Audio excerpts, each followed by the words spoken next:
Well, welcome everyone to the Storm Surge monthly meeting for March. Today is March the 3rd, and we want to welcome you to our meeting.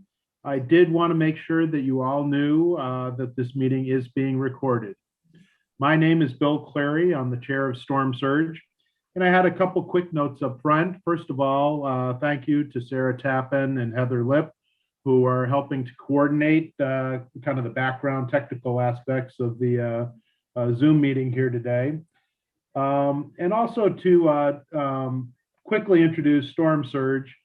We are a non-political science-based group that presents information to our local citizens about climate change and sea level rise.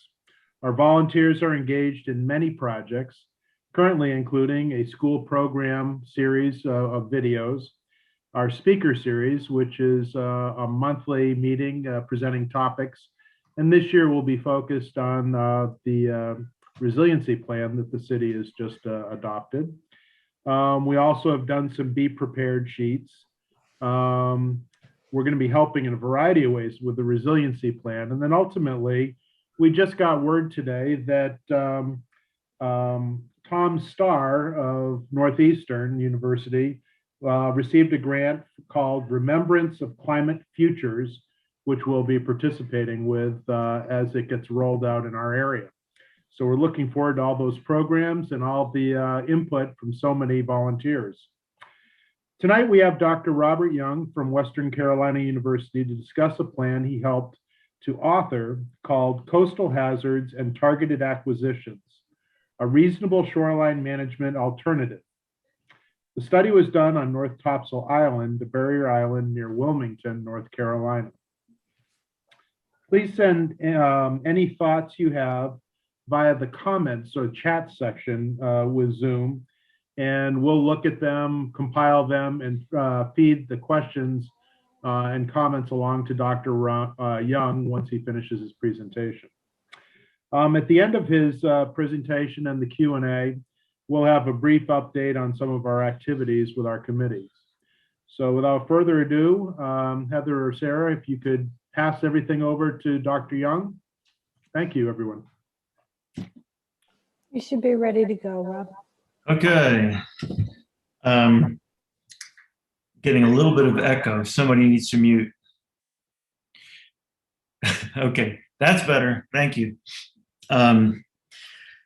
Yeah, well, I wish that we were all in the same room together because, like many of you, I'm probably a little bit tired of Zoom.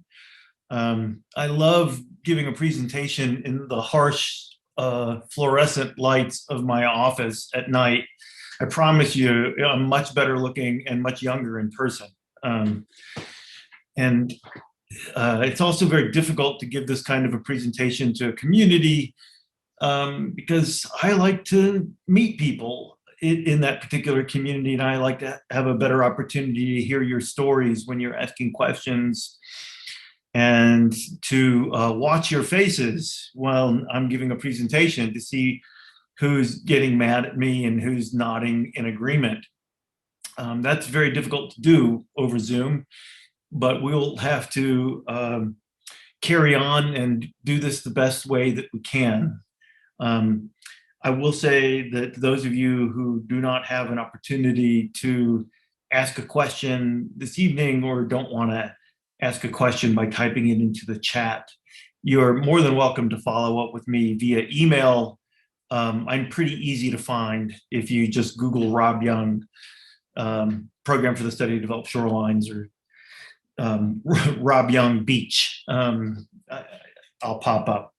So with that said, I'd like to talk to you this evening about a topic that is difficult to discuss in most coastal communities, but is very important to consider. And that is how we might take some baby steps back from high hazard areas as one of the tools in our resilience toolkit.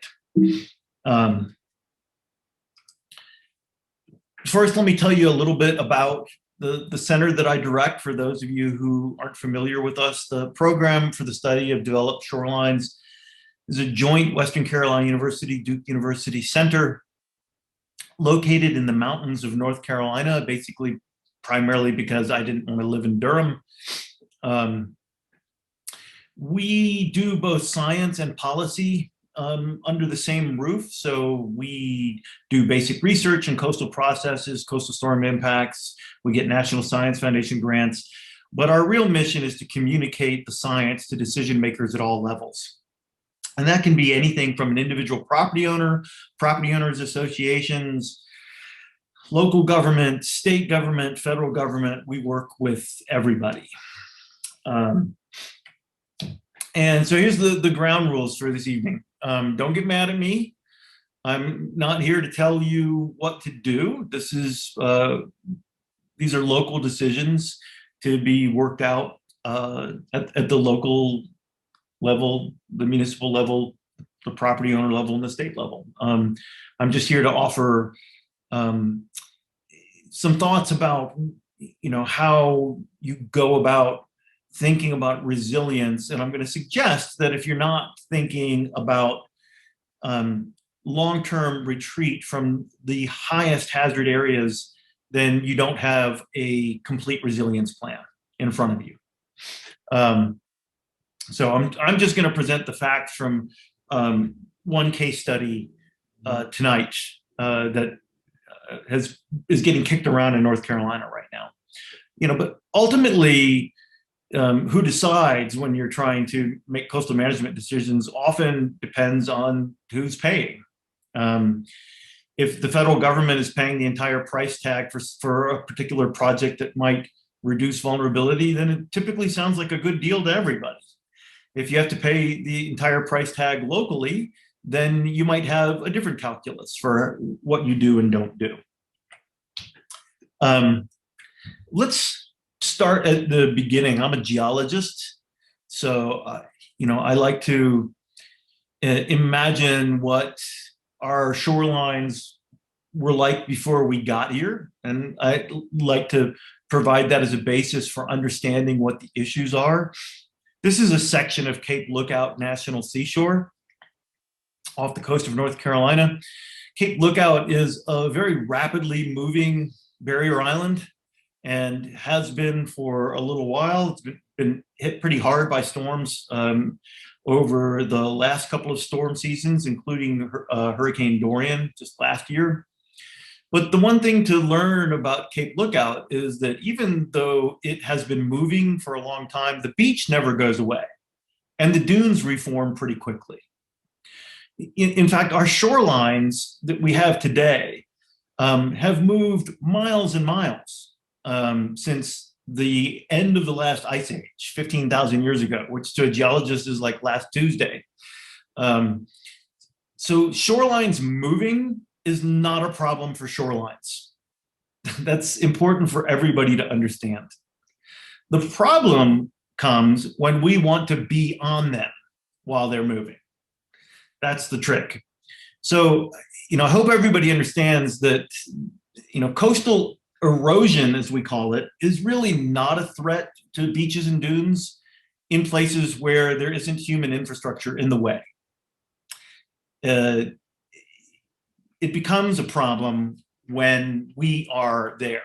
So let's look at an extreme example. This is Benidorm, Spain, somewhere in the 1970s, a little bit of a blurry picture. And this is Benidorm, Spain today. So do that one more time from the same spot. This is what happens when you get low, cheap airfares in Europe and you have the EU, right? So you see the basic problem, and this is repeated in a lot of places where we have the shoreline is trying to go one way and we're still going the other way. And this is where the beaches and the dunes get sort of pinched in between. Now, I understand that there are certainly many places where there have been homes and hotels and roads and infrastructure at the coast for a long period of time where that shoreline movement is just catching up with them now. And that tends to be more true in New England than it does in the US Southeast. But still, the basis of the problem is our desire to be in these places that have always been extremely mobile. Unfortunately, we're still doing this. So this is what you see here is just north of Charleston, South Carolina. This is Charleston County. This is one of the most rapidly growing counties in the United States of America. Here, we're not on the beach, but these are brand new subdivisions, and they're all going in right on the salt marsh. Well, during Hurricane Hugo, this section of marsh here was under about 25 feet of water.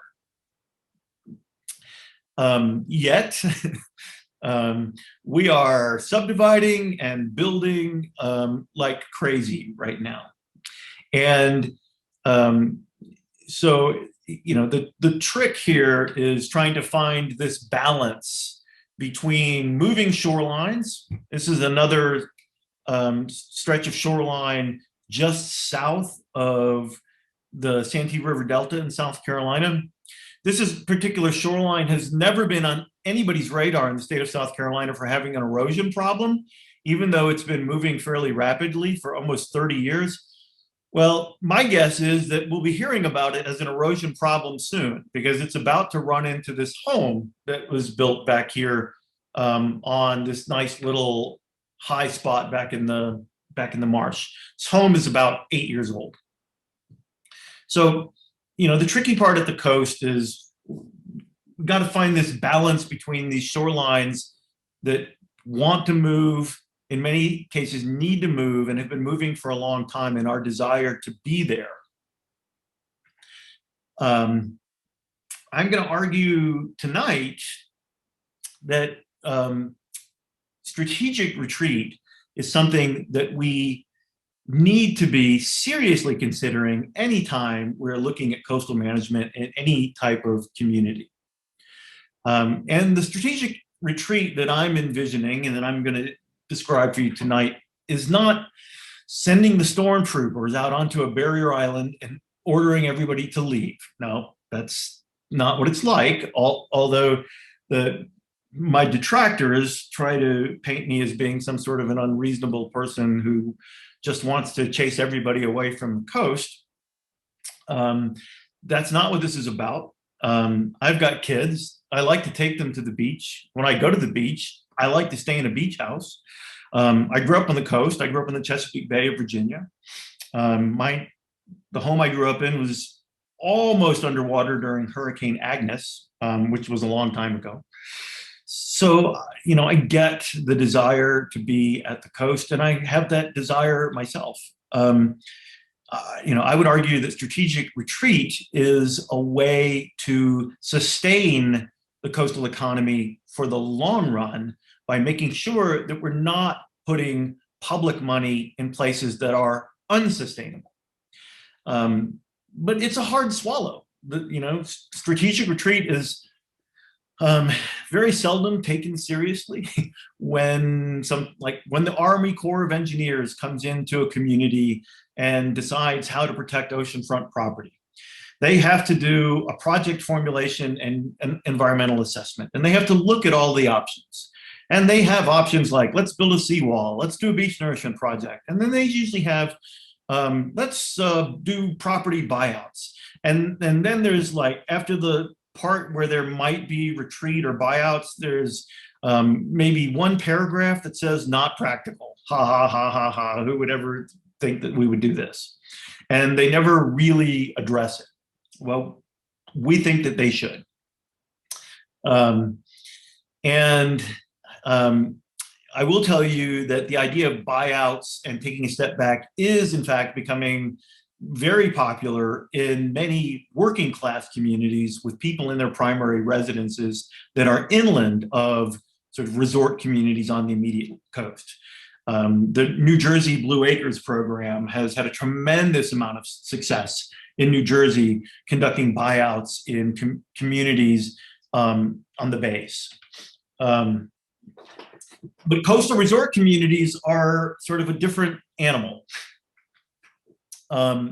if you look at the property that's owned in most coastal resort communities, and again, I will say that the further north you get, the less what I'm about to say is true. In the state of North Carolina, if you look at oceanfront properties, 98 to 99% of it in all coastal communities in North Carolina and South Carolina, we're talking about absentee landlords. These are not primary residences. If you look at who owns it, it's usually LLCs or corporations. The tax bills go elsewhere or out of state. It's investment property, by and large. Now, that does get a little bit different the further north you go, but there's still quite a bit of second homes, investment property in all coastal resort communities. Also in places where there have been oceanfront homes for longer periods of time, and this is really starting with New Jersey and north, you do tend to have some oceanfront properties that have been passed down from generation to generation, and I understand that. And that is a little bit different. We really don't have a lot of that from Virginia south. But these coastal resort communities are often the most highly exposed, the most vulnerable, and the most expensive to maintain, with coastal engineering projects, constant storm impacts, and a lot of public expense to try and hold these communities together. Buyout plans in coastal resort communities have gained very little traction. There's a woman named A.R. Siders who was at Harvard. She's now at Delaware, and she has a database of all buyout properties in the United States of America that she's aware of. Almost none of it has come from barrier island communities, almost none. Out of 20,000 buyouts that have occurred in the United States of America over the last 3 decades, people on barrier islands just don't seem to be that interested. The Blue Acres program in New Jersey, which has done thousands of buyouts since Hurricane Sandy, has been told to stay off the barrier islands, stay away from the resort communities. And I think that is probably a mistake.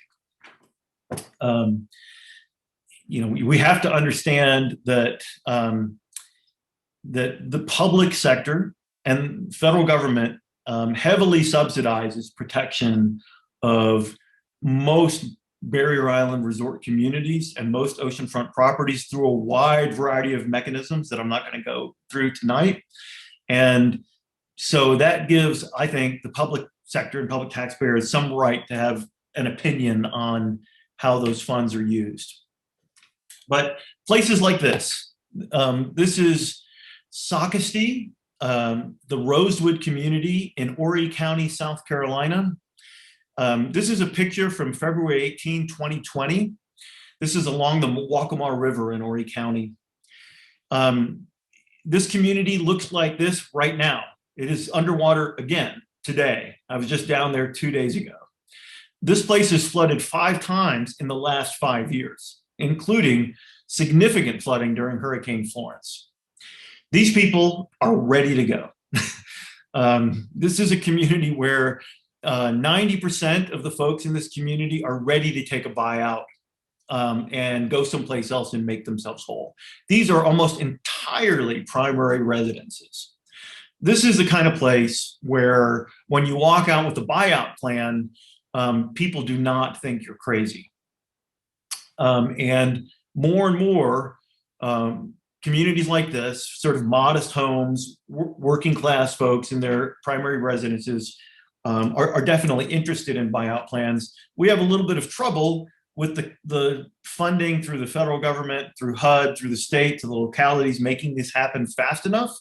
Unfortunately, all of these people were promised a buyout after Florence, and they've flooded 2 more times before the buyout has actually come through. Maybe it'll happen this summer. You can compare that to Mantoloking, New Jersey. Mantoloking, which was sort of the poster child for Hurricane Sandy's impact, you may recall. So this is a picture of Mantoloking before Sandy on the left, and then the beautiful new inlet that ripped through the center of Mantoloking. Most of the oceanfront property destroyed during Hurricane Sandy. And this is an area where an inlet had formed in the past. It is identifiably high risk. This will happen again in Mantoloking, New Jersey, no question about it. But instead of having anybody consider buyout or relocation in Mantoloking, basically what we are doing and have done, is put everything back where it was. So the federal government came in post-Sandy, and the federal government has put the beach back. In fact, the federal government is basically building one beach and dune system all the way from Delaware to Montauk on the tip of Long Island. It's really an incredible engineering project that's costing billions of dollars. All of these lots are replatted and being rebuilt. So you compare sort of what we do on the oceanfront with what's happening inland on the bays, and there seems to be a very different approach. And hey, look, you know, if I'm the mayor of Mantoloking, New Jersey, and the federal government is knocking on the door, promising to make everybody whole in this way and protect all of those investments, why in the world would I say no?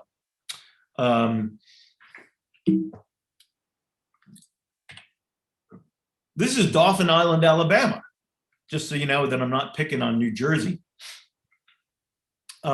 This is Dauphin Island, Alabama on the left after Katrina, and Dauphin Island, Alabama on the right was just this year after Hurricane Isabel. So Dauphin Island, Alabama has the unique distinction of receiving a federal disaster declaration 9 times in the last 25 years. If there's any place on the oceanfront that is a candidate for buyouts, this is it. But the folks in Dauphin Island, as long as the federal government and state government is willing to come in there and put the roads back, put the power grid back, put the utilities back, and replat the lots, most of these folks are still making money off their rentals and their sales. So they really are making a very wise financial decision. They have no interest in leaving. So, you know, who gets to decide how long folks like this get to hang out on the oceanfront and when a buyout makes sense and when it doesn't? This is Mexico Beach, Florida, with some data that we collected following Hurricane Michael from 2 years ago. You know, this is an example of why you know, we don't do a great job of understanding risk in coastal communities. What you see here are the brand new FEMA flood hazard zones that went into place in Mexico Beach about a year before Michael hit. So you've got the V zone, the A zone. The area that's shaded blue is a part of the FEMA high hazard area. So where it's shaded blue, you would have been required to buy federal flood insurance. All of the places in gray in the center, all of those red X's, those people were not in a flood zone, according to the Federal Emergency Management Agency. And the vast majority of those people did not have flood insurance. Yet their homes were flooded and destroyed during Michael. This is Mexico Beach. So again, many of these homes are relatively modest homes. These are not millionaire McMansions. So the vast majority of these people would have been happy to have a buyout, but nothing was available following this particular storm. And most of these folks just had to either sell the lot or leave because they were not insured for flooding and they didn't have the money to self-insure and rebuild on their own.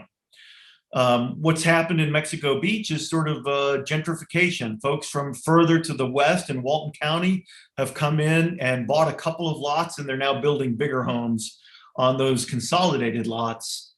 And these are folks that are more self-insured and can afford to lose their property if they have to. So, you know, one of the reasons why we try to have these proactive buyout plans in place is because this is a large community on the ocean front that would have been much better served if there had been buyouts available to them, or especially if there had been a plan for buyouts to happen immediately post-storm, because most of these folks were not required to have flood insurance, so they didn't have flood insurance, and they were in big trouble after the storm. So let me tell you just a little bit about the North Topsail Beach buyout plan. And please understand that I'm not suggesting that this particular plan would translate directly to any place else in the United States of America. What I am suggesting is that this kind of analysis should be done any place where we are considering expensive coastal protection projects, where we are considering large-scale rebuilding after a storm event, or where we're developing a long-term coastal management or resilience plan. Maybe that last one rings a bell. Our approach was first to use good science to identify vulnerable properties. It's not always possible to get data from FEMA to determine which properties have had repeat damage. That data is protected by privacy rights, although we generally have a pretty good feel for where those areas are. So, what we've done is use a vulnerability assessment tool that we developed for the National Park Service that we've been using for 15 years to identify the most vulnerable properties on this barrier island of North Topsail Beach. We then did a detailed fiscal analysis to determine whether the community would be harmed by a shrinking tax base compared to the costs of keeping those homes in place. And I'm not going to go through that in crazy detail tonight, but I'll show you the basic numbers. And we did this analysis just to build support for seriously considering something like this in a coastal resort community on the ocean front. So here's the community of North Topsail Beach. We're in the southern part of North Carolina, the southern Outer Banks. We're situated here between Wilmington and Moorhead or Beaufort, North Carolina. This is what North Topsail looks like right now. This is actually about as good as it's looked in about 10 years. So you can get some sort of an idea for where the target properties are and why we're interested in this particular property. In the state of North Carolina, you are not allowed to build seawalls, bulkheads, or revetments or groins on the beach. They've been prohibited since the mid-'80s because, well, they usually cause more harm than they do good. However, we do allow you to put temporary sandbags on the coast to protect property that's threatened. You may not be surprised to learn that these temporary bags have been temporary for about 15 years on this part of the coast. So our heart's in the right place, but effectively what we have here is an ugly sandbag seawall instead of a typical seawall. But this is the problem area of North Topsail Beach that is costing a lot of money to protect these properties, where we developed our first sort of buyout plan. Here's what those properties look like. So you can see the sandbag wall. This is what it looks like every time there's a king tide. So this is happening many, many times a year. This particular picture was sent to me by somebody who had rented one of these oceanfront homes as an Airbnb. And a lot of folks use us to complain about coastal issues. So this guy rented an Airbnb, an oceanfront property, went down from Quebec to stay here in North Topsail Beach for a week. And when he walked out onto his balcony, and the very first day he was there, this is what it looked like. And he sent us this picture. So you get the problem with North Topsail Beach. The mayor and the board have some very ambitious plans to put the beach back, to get an exception from the state to build a groin, and to spend a lot of money over the next 30 years trying to put sand back in front of those homes. What should we do? So we wanted to give them an alternative that they could at least consider. By the way, the engineering firm that did the analysis for that beach nourishment project, in the part where it said relocate homes from the oceanfront, basically wrote one paragraph that said not feasible. I think that's malpractice because it's clearly feasible. So we collect a lot of data, parcel data, local tax data, a lot of scientific data on storm surge, inlet migration, flooding, erosion, and we crank it through an algorithm that objectively determines those areas that are most exposed to hazards, and then we do our fiscal analysis. In this particular case, we identified through the hazard analysis that I'll show you in just a second, we identified about 290 parcels that are in the highest of the high exposure. So we map the storm surge. Wow, this is really displaying terribly. I wonder why that is. We map inlet hazard. The closer you are to an inlet, the greater the fluctuations tend to be and the higher your hazard risk. We map the FEMA flood zones and basic coastal setbacks. There's a coastal erosion zone that's based on the state of North Carolina's erosion rates. And we are looking at a 30-year projected erosion here based on current erosion rates, because the beach nourishment projects that they're designing are intended to last for about 30 years. Put all of this together and we identify those properties that are, from a scientific perspective, at highest exposure to coastal hazards and therefore a target of our buyout. There are a few little gaps in those targeted homes.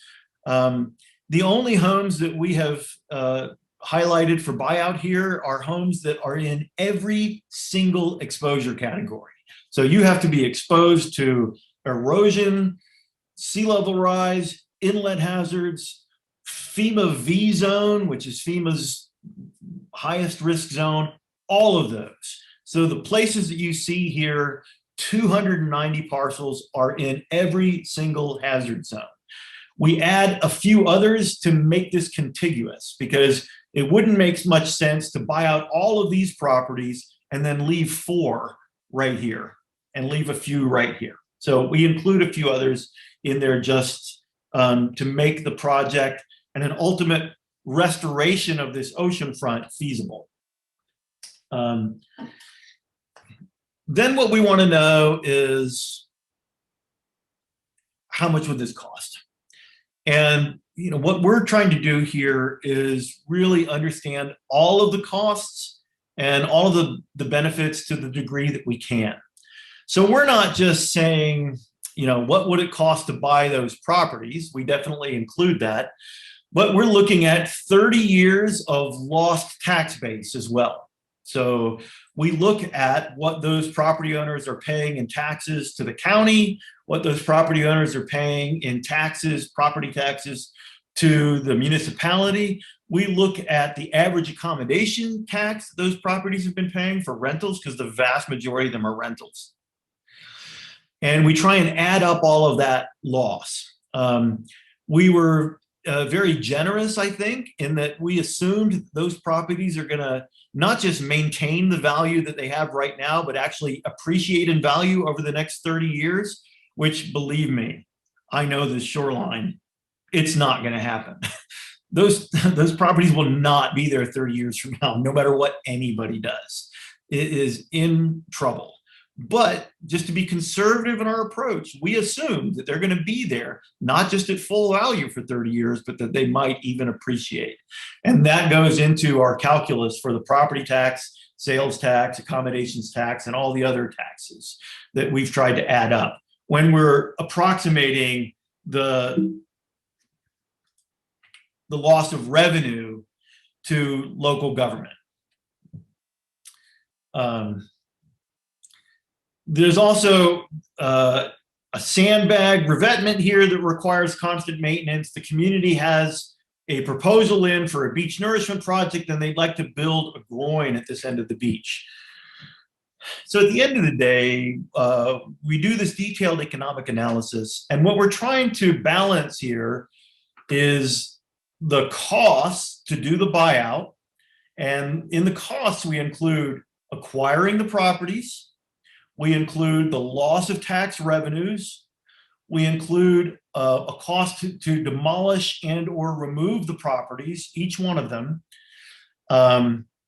And we include costs to remove the protection that's out there right now, the sandbags.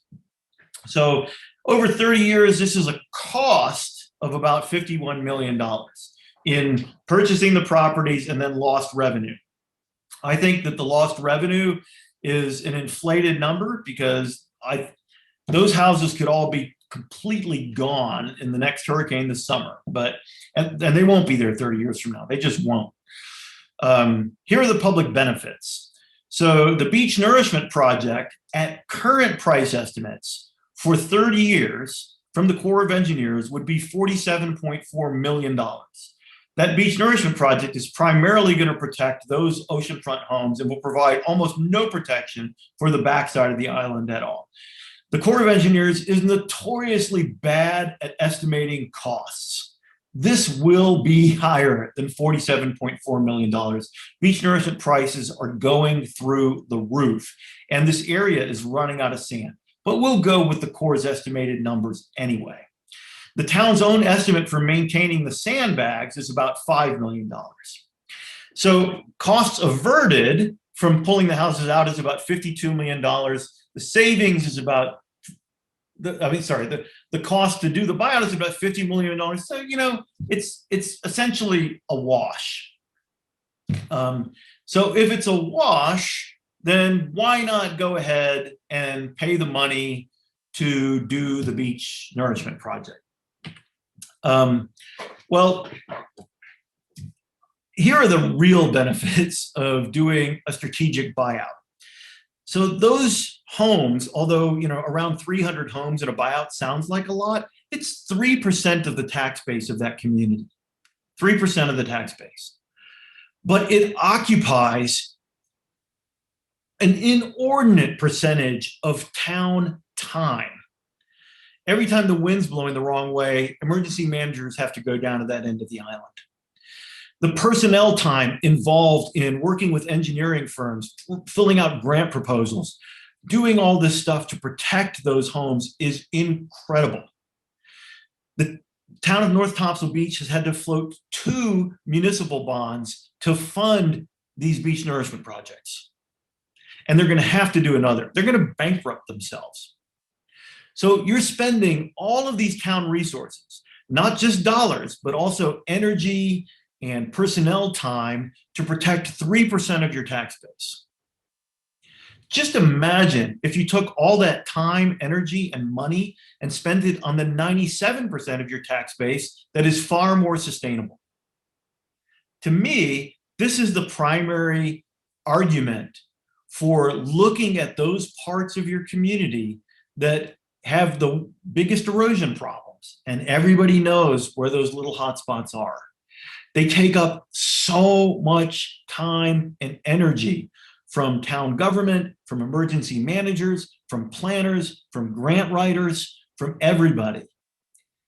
But if you look at what they're actually paying into town coffers, they tend to be a pretty small fraction of the tax base. Even though the prices of the homes may look like a lot, what you have to look at is what taxpayers are getting back if you're using taxpayer money to protect those properties. That's what you have to look at. Also, I think that it's not going to be as big of a hit to the tax base as you might think. Because just imagine if you took this ugly mess here at North Topsail Beach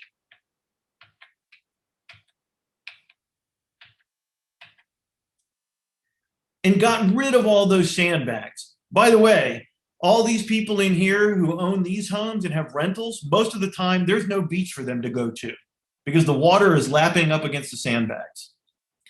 Just imagine if you took these out and created a nice amenity, brought the beach back for a couple of decades, got rid of those homes that are always having pieces fall off them during storms and littering the road.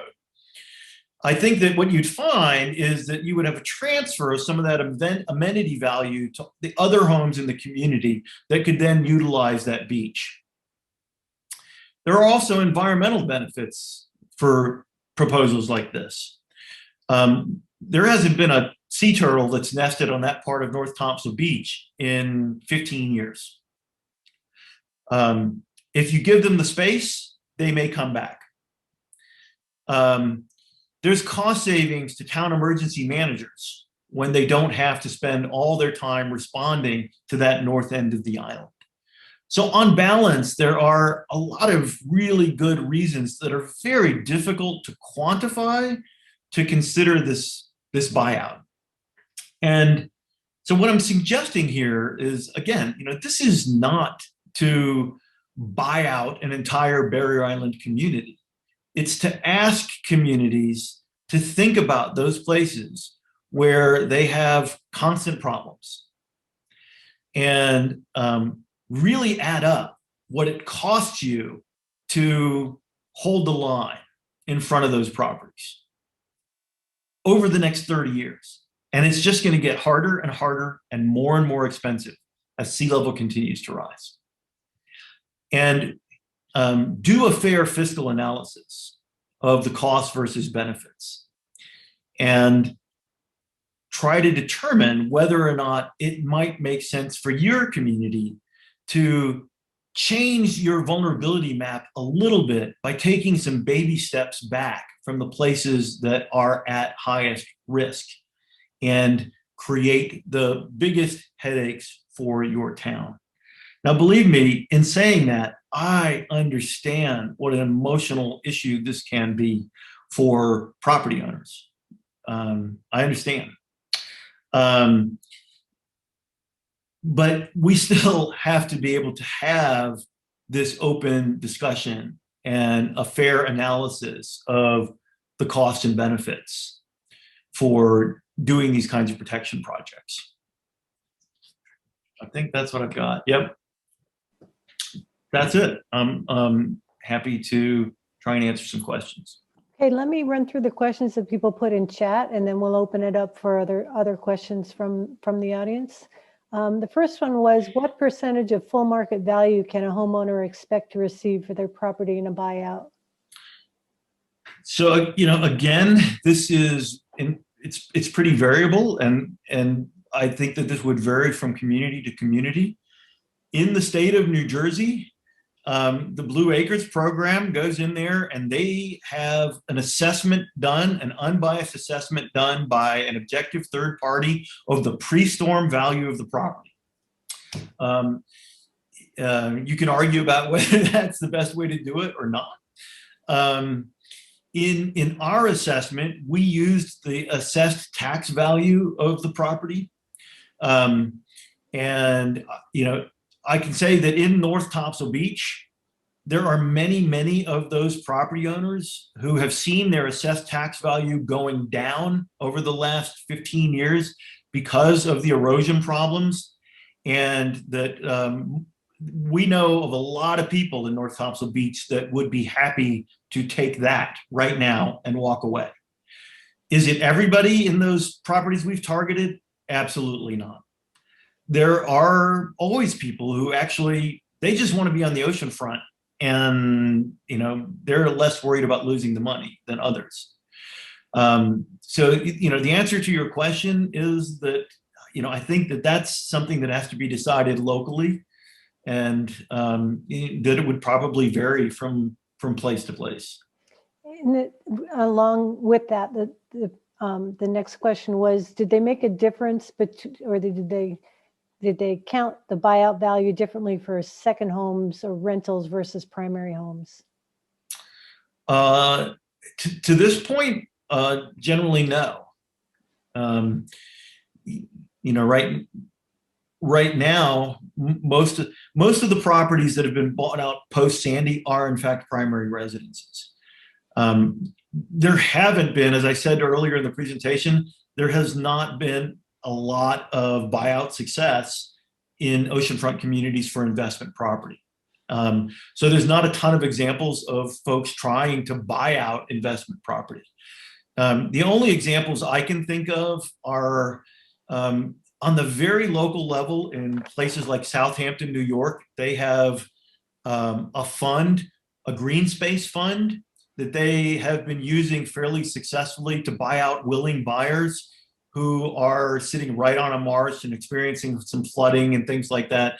But they've been doing it very quietly, and they don't call it a buyout program, even though they are very intentionally trying to buy out high-risk properties. And most of that is investment property. The next question was, will FEMA or HUD help fund a buyout program? HUD definitely does in communities like the Rosewood community in South Carolina that I showed you. And most of the money going into the post-Sandy buyout plans is HUD money. FEMA also provides buyout funding in certain situations. I'm really not an expert on, who pays for what, where, but both of them do, yes. But, again, it's one of those things where it's really difficult to make buyouts work if you don't have a plan in place in advance. There are a lot of people where if their house is teetering on the edge or if it's knocked down during a storm, are ready to take a buyout. And if they can get what they think is a fair value and go do something else. If it takes 2 years for it to happen, then most people move on, right? They either rebuild or they do something. So the biggest problem that we've had, in my opinion, in many places is that it just takes too damn long, and we don't have any good plans in place to implement right after a storm. Okay, a few more. Can the houses be moved rather than torn down? Absolutely, yeah. And in fact, if you were organized enough to do it that way, that's probably better, because most of those homes would not be moved out of the county in North Topsail. So that's a good way to retain some of that tax base and tax value by doing that. And moving a home these days is not nearly as expensive as you might imagine that it is, especially homes that, like a lot of these in North Topsail, that are not slab on grade, but they're already elevated. Okay, you partially answered this one, but Peter asks, who pays for the buyout, the state or the municipality? So you answered FEMA and HUD. Did the states or municipalities ever pay for it? So this is the whole part. It really depends. In North Topsail Beach, FEMA and HUD will not pay for the buyout. North Topsail Beach is in a COBRA zone. So it is an area that is within the Coastal Barrier Resources Act. I believe that the south end of Plum Island is also in a COBRA zone. And what that means is that any development that happens in a COBRA area after it was designated COBRA cannot receive federal funds for projects like this. North Topsail Beach, even though it was placed in this federal restricted zone, they went ahead and developed anyway. So North Topsail Beach is footing the entire bill for their coastal protection and would have to foot the bill for their buyout. But this is exactly why they should be seriously taking a look at this, right? Because they are having to borrow money to do the beach nourishment projects. Okay, next question is, are primary residence owners more likely to want to do a buyout than rental owners? And would the buyout necessarily need a majority of the owners in a location to agree before it can be finalized? Or is it a property by property? Yeah, those are tricky questions. I don't believe that forcing buyouts through eminent domain or something like that will work in the United States of America. There aren't very many places where any elected official is gonna want to use that tool. So ideally, what you want to be able to do is get as many of those property owners in one contiguous area on board as possible. Yeah, I never said that part was easy, especially on barrier island resort communities that have become accustomed to having sand placed on their beach or something like that to hold the shoreline in place. That is a very difficult part of it. So the approach, again, is going to require a lot of sort of local flavor and finesse. Whether you want to try and approach it by just taking the willing property owners first and letting the remaining property owners understand that that they will not be getting millions of public dollars any longer to try and hold that shoreline in place. And, maybe they see the writing on the wall. I don't know. But that part is the complicated part for sure. Okay, we have a comment, not a question. Chris says, I was fascinated with your comparison of Socasti and the resistance from the shore community. And then the next question from Charles is, in your example, would the Army Corps be funding the dune nourishment in part or full? And would they, or have they ever funded buyouts? As I think I just mentioned, the Corps would not be funding anything on North Topsail Beach. And that's why I'm hoping this community will be a little bit more motivated. If the Corps rides in on its white horse with a bunch of money, it's really hard for a community to say no. This is why I think it should be incumbent on the Corps to think a little bit more seriously about how they spend that money and where they consider buyouts, which they typically do not. And I think that's a giant problem. The Corps has supported buyouts in some places, but it's often been involuntary. So when the Corps of Engineers wanted to do a $120 million beach nourishment project on Fire Island, there were about 16 homes that were far enough seaward that they were right in the place where the Corps wanted to put their dune, and the Corps bought them out, and it was not a voluntary buyout.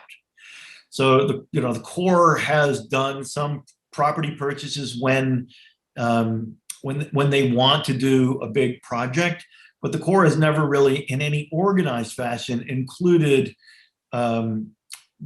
thinking seriously about buyouts and working with local communities to consider buyouts in their projects writ large. Okay, I see, David, you have your hand up. Do you want to come off mute and ask a question? Yes, thank you. This is fascinating, and I've seen the beach replenishment program in New Jersey, pre and post Sandy, and how the big giant dune and immense beach on Long Beach Island, New Jersey, was eaten up by Sandy and then put back. But I'm curious, since you said that it's this massive project that's stretching along the Mid-Atlantic all the way out to Montauk, can you say anything about how beach replenishment sort of is looked at up beyond Montauk to the north? Because it just, given how much happens down in the Mid-Atlantic, I've just been curious why it seems a little less obvious and quick, and it doesn't seem to happen as quickly in New England. And I just don't know anything about it. So I'm just curious if you have any comments on that. Well, I think there's a couple of reasons for that. New Jersey has been building artificial beaches since the 1920s, believe it or not. There's hardly a natural grain of sand left on the coast of New Jersey. And also, just the nature of the coast is so different. The Delaware coast, the Jersey coast, the Long Island coast, where you get these long stretches of sandy shoreline. And in addition, Long Island is a giant pile of glacial sand that is fairly easy to go out and get, as is Cape Cod, by the way. But when you get sort of to the coast of Connecticut, Rhode Island, Massachusetts, north of Cape Cod, southern Maine, there's been some spotty beach nourishment here and there. Good sand is a lot harder to find. you can't do projects that are quite as long and continuous. And I just think that, the Corps just hasn't recognized the need in the same way. The Corps also has to meet this cost analysis where the cost of doing the project has to be offset by damage averted to oceanfront property. And a lot of the smaller communities, when you get north of Montauk, the Corps just has a lot more trouble meeting that cost analysis. Now, having said that, I think the cost analysis is total BS, and the Corps really does projects ultimately where they want to or where they have strong congressional sponsors. And there just isn't nearly the advocacy for these beach nourishment projects north of Long Island as there has been in Delaware and New Jersey, and especially the southern western shores of New York. Okay, a couple more questions from the chat. In your model, what level of sea level rise do you assume by 2050? So for North Topsail Beach, we were pretty conservative. I believe we had, 20 centimeters or something like that in there. But you have to understand, with all of the hazards that North Topsail Beach is exposed to, sea level rise is a small part of the problem compared to getting hit by tropical storms every year and nor'easters and inlet processes and all of that other kind of stuff. What sea level rise tells us at a place like North Topsail Beach is all of those other hazards are only going to get worse. They're not going to get better. So sea level rise isn't the big wave that's coming in there knocking those homes down, but it's going on in the background, making all of those other hazards worse. And I think you partially answered this in response to David's question, but the question was, is the pushback from the Corps on the buyouts political, or is there another reason? Oh, I think it's primarily political. When the Corps does a project, they have to have a local sponsor. So that local sponsor is usually a municipality, sometimes a county. And I don't know if you've noticed this or not, but elected officials almost never want to see their tax base shrink. And so the local sponsors are, leading the charge are usually local elected officials. And this could be the congressional delegation, it can be town selectmen, county commissioners, all of these kinds of folks. And, the Corps is project driven and project funded. The Corps makes their money by doing projects, and they like to make their local sponsors happy. Okay, and another question, how do we get local governments to be proactive when that's not in their vocabulary? Do you have a system we could use? Yeah, I think we should have no local elected officials any longer, and we should just let town staff do their jobs. My apologies to any distinguished elected officials that have joined us this evening, because I know that there are many that are excellent. I don't know the answer to that question. I don't think most towns have heard an argument like I just presented right here. I think that there's just this blanket assumption that relocating properties would be bad. And there hasn't been much thinking beyond that. I really think it's as simple as that. I think if your local electeds are convinced that this would be good for 97% of your community and make you sustainable over the long run, and maybe even be a cash bonus, then I think that people would listen seriously. But I just don't think we have enough case studies for how this makes sense in a resort community or an oceanfront community. We only have good case studies way up in the bays in working class communities in Staten Island and Queens and in New Jersey and, you know, Rosewood in South Carolina, which is on the Waccamaw River, not on the coast. So, you know, I think we just need some more analysis like this and to give people real numbers to look at.